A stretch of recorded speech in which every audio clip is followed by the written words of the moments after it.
ಒಳ ಮೀಸಲಾತಿ ಇಲ್ಲದೇ ಉದ್ಯೋಗ ನೇಮಕಾತಿಗೆ ಮುಂದಾಗಿರುವಂಥ ಸರ್ಕಾರದ ನಡೆಯನ್ನು ಖಂಡಿಸಿ ಪ್ರತಿಭಟಿಸಿ ರಾಜ್ಯದ ಎಲ್ಲ ಜಿಲ್ಲೆಗಳಲ್ಲಿ ಜಿಲ್ಲಾಧಿಕಾರಿಗಳ ಕಚೇರಿಗೆ ಬೃಹತ್ ರ್ಯಾಲಿ ಕಾರ್ಯಕ್ರಮವನ್ನು ಇದೇ ತಿಂಗಳು 16ನೇ ತಾರೀಕು 16/3/2026 ರಾಜ್ಯದ ಎಲ್ಲ ಜಿಲ್ಲೆಗಳಲ್ಲಿ ಕರ್ನಾಟಕ ದಲಿತ ಸಂಘರ್ಷ ಸಮಿತಿ, Republican party of India RPIP ಜಂಟಿಯಾಗಿ ಬೃಹತ್ ಕಾರ್ಯಕ್ರಮವನ್ನು ಮಾಡ್ತಾ ಇದ್ದೇವೆ.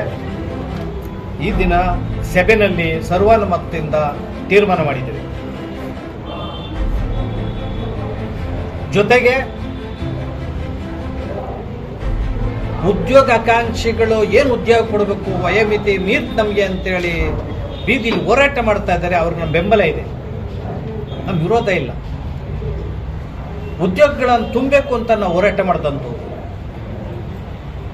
ರಾಜ್ಯ ಸರ್ಕಾರದಲ್ಲಿ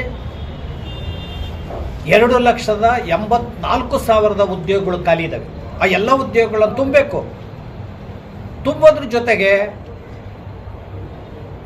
%15 ಮೀಸಲಾತಿ ಏನಿದೆ ಪರಿಶಿಷ್ಟ ಜಾತಿಗೆ, ಅದ್ರ ಜೊತೆಗೆ ಒಳ ಮೀಸಲಾತಿಯನ್ನು ಅಳವಡಿಸಿ ತುಂಬಬೇಕು ಅಂತೇಳಿ ನಮ್ಮ ಆಗ್ರಹ.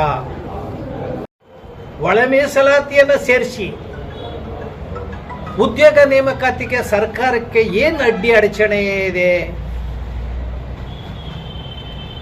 ಈಗ 17% ಮೀಸಲಾತಿಯನ್ನು ಕೊಟ್ಟರು SC STಗೆ.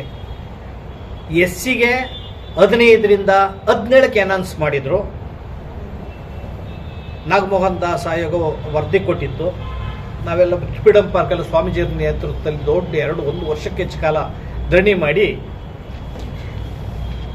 ಪರಿಶಿಷ್ಟ ವರ್ಗಗಳಿಗೆ ಮೀಸಲಾತಿ ಹೆಚ್ಚು ಮಾಡಬೇಕು ಅಂತ 3ರಿಂದ 7 ಮಾಡಿದರು. SCಗೆ 15ರಿಂದ 17 ಮಾಡಿದರು. ಇತ್ತೀಚೆಗೆ ತೀರ್ಮಾನ ಸುಪ್ರೀಂ ಕೋರ್ಟಲ್ಲಿ %50ಕ್ಕೆ ಮಾತ್ರ ಮೀಸಲಾತಿ ಅಪ್ಲಿಕೇಬಲ್ಲು ಅಂತ ಸೀಲಿಂಗ್ ಇದೆ ಅಂತೇಳಿ ಇಂದಿರಾ ಸಹಾನಿ ಜಡ್ಜ್ಮೆಂಟ್ನ ರಿಪೀಟ್ ಮಾಡಿದರು. ಅಷ್ಟೊತ್ತಿಗೆ 24 ಆಗಿತ್ತು ಮೀಸಲಾತಿ. ನಾವೀಗ ಕೇಳ್ತಾ ಇದ್ದೀವಿ, ಅದು ಬೈಂಡಿಂಗ್ ಇದ್ದೀವಿ ನಾವು. ಸುಪ್ರೀಂ ಕೋರ್ಟ್ ಏನು ಆದೇಶ ಮಾಡಿದೆಯೋ %50, ನಮ್ಗೆ %15 ಕೊಡಿ ಪರಿಶಿಷ್ಟ ಜಾತಿಯವರಿಗೆ. ಆದ್ರೆ ಒಳ ಮೀಸಲಾತಿಯನ್ನು ಸೇರಿಸ್ಕೊಡಿ.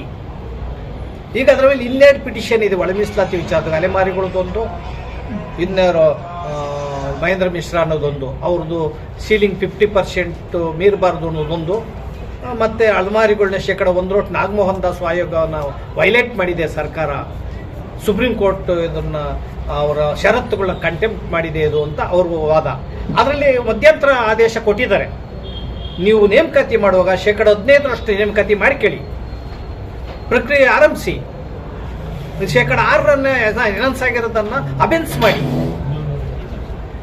ಕೋರ್ಟ್ ಆದೇಶ ಬಂದರೆ ನೀವೆಲ್ಲರಿಗೂ ಆದೇಶ ಪತ್ರ ಕೊಡಿ, ಇಲ್ಲ ಅಂದ್ರೆ ಅದನ್ನು ಹಾಗೆ ಪ್ರಕ್ರಿಯೆ ಏನು ಬೇಕೋ ಅದು ಮಾಡಿ.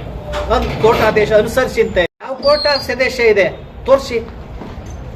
ಈಗ 1950ರಿಂದ ಸಂವಿಧಾನ ಜಾರಿಯಾದ ಮೇಲೆ ರೋಸ್ಟರ್ ಪದ್ಧತಿ ತಲತಲಾಂತರದಿಂದ ಕೊಡ್ತಾ ಇದ್ದಾರೆ.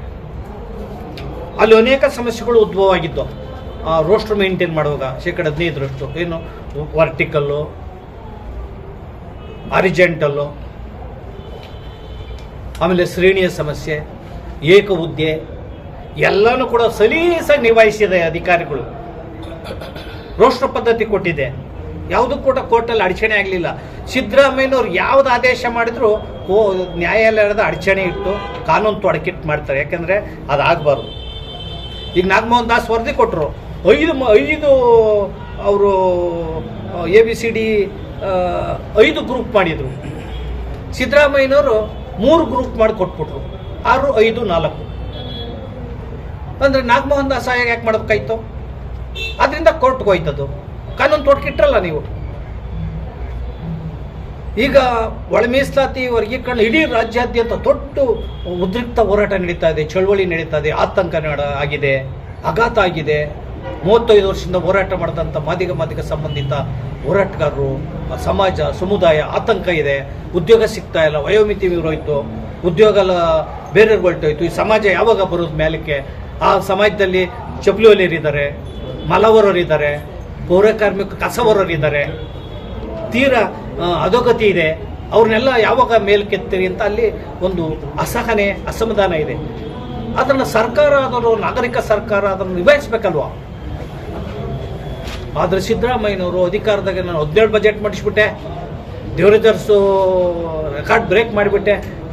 ಯಪ್ಪ, ಎಷ್ಟು ವರ್ಷ ನೀನು ಆಡಳಿತ ಮಾಡಿದ್ದೆ, ಎಷ್ಟು ವರ್ಷ ಬದುಕಿದ್ದೆ ಅಂತಲ್ಲ, ಬದುಕಿದ್ದಾಗ ಏನು ಮಾಡಿದ್ದೆ ಅನ್ನೋದು ಮುಖ್ಯ. ಸಿದ್ದರಾಮಯ್ಯನವರೇ, ಸಂವಿಧಾನದ ಪರ್ವ ನಡ್ಕೊಳ್ಳಿ. ಈಗ ನೀವು ಮಾಡಿರೋ ಅಂಥದ್ದು ಇದೆಯಲ್ಲ, ಉದ್ಯೋಗನ ಇಲ್ದೇ ನೇಮಕಾತಿ ಮಾಡ್ಬಿಡ್ತೀನಿ, 56,432 ಉದ್ಯೋಗ ನೇಮಕಾತಿ ಮಾಡ್ತೀನಿ ಒಳಮೀಸಲಾತಿ ಇಲ್ದಲೆ ಅಂತ ಓದ್ತಾ ಇದೆಯಲ್ಲ, ಇದು ಸುಪ್ರೀಂ ಕೋರ್ಟ್ ಕಂಟೆಂಪ್ಟ್ ಕೋರ್ಟು. ಜೈಲು ಓದ್ತೀರ ನೀವು, ಕಂಟೆಂಪ್ಟ್ ಕೋರ್ಟ್ ಇದು, ಅವೈಜ್ಞಾನಿಕ ಇದು, ಸಂವಿಧಾನ ವಿರೋಧಿ ನಡೆಯೋದು. 7 ಜನ ನ್ಯಾಯಾಧೀಶರು ತೀರ್ಪು ಕೊಟ್ಟಿದ್ದಾರೆ. ಪಾಪ ಅಲೆಮಾರಿಗಳು 59 ಜಾತಿಗಳು, ಅವರೆಲ್ಲ ಕಾಡುವಾಸಿಗಳು, ಕಾಡಿಗೆಲ್ಲ ಬೇಲಿ ಹಾಕ್ಯವ್ರೆ, ಕಾಡಿಗೆ ಹೋಗಂಗಿಲ್ಲ ಅವರು. ಭಿಕ್ಷೆ ಬೇಡ್ಕೊಂಡು ತಿನ್ನೋರು, ಭಿಕ್ಷೆ ಬೇಡಿದ್ರೆ ಒಳಗಾಗ್ತಾರೆ. ಭಿಕ್ಷೆನೂ ಬೇಡಕ್ಕೆ ಬಿಟ್ಟಿಲ್ಲ ಅವ್ರನ್ನ, ಕಾಡಿಗೆ ಹೋಗಂಗೆ ಬಿಟ್ಟಿಲ್ಲ ಅವ್ರನ್ನ. ಅವ್ರು ತ್ರಿಶಂಕು ಸ್ಥಿತಿ ಮಾಡಿಬಿಟ್ಟು ನಾಗಮೋಹನ್ ದಾಸು ಪ್ರತ್ಯೇಕವಾಗಿ ಎ ಗುಂಪಿನಲ್ಲಿ 1% ಮೀಸಲಾತಿ ಕೊಟ್ಟರೆ ಅವ್ರ ಬಾಯಿ ಮಣ್ಣು ಹಾಕ್ಬಿಟ್ರಲ್ಲ, ತಾಂಡೋಗಿ ಸಿ ಗುಂಪಿಗೆ ಸೇರಿಸ್ಬಿಟ್ರಲ್ಲ, ಅವ್ರನ್ನ ಸ್ಪೃಶ್ಯರ ಜೊತೆಗೆ ಸೇರಿಸ್ಬಿಟ್ರಲ್ಲ, ಸಿಂಹದ ಜೊತೆಗೆ ಜಿಂಕೆ ಹಾಕಿದಂಗೆ. ಅವ್ರು ಒಂದು ಉದ್ಯೋಗ ಅಲ್ಲ, ಅವರಲ್ಲಿ ನಾಗರಿಕ ಸಮಾಜ ತಿಳ್ಕೊಬೇಕು. ಅಲೆಮಾರಿಗಳಲ್ಲಿ ಒಂದು ಅರ್ಜಿ ಕೂಡ ಹಾಕಿಲ್ಲ ವಿಧಾನಸೌಧ. ಕೆಲವು ಜಾತಿಗಳಲ್ಲಿ ಏನಿಗೆ ಸ್ಕಾಲರ್ಶಿಪ್ಗಾಗಲಿ ಪಿ ಇಲ್ಲ, ಒಬ್ಬ ಕಾನ್ಸ್ಟೇಬಲ್ ಇಲ್ಲ, ಒಬ್ಬ ಕ್ಲರ್ಕ್ ಇಲ್ಲ, ಅಂತ ಒಂದು ಬರ್ಬರ ಸ್ಥಿತಿನೇ, ದಯನೀಯ ಸ್ಥಿತಿಯಲ್ಲಿ ಇರ್ತಕ್ಕಂಥ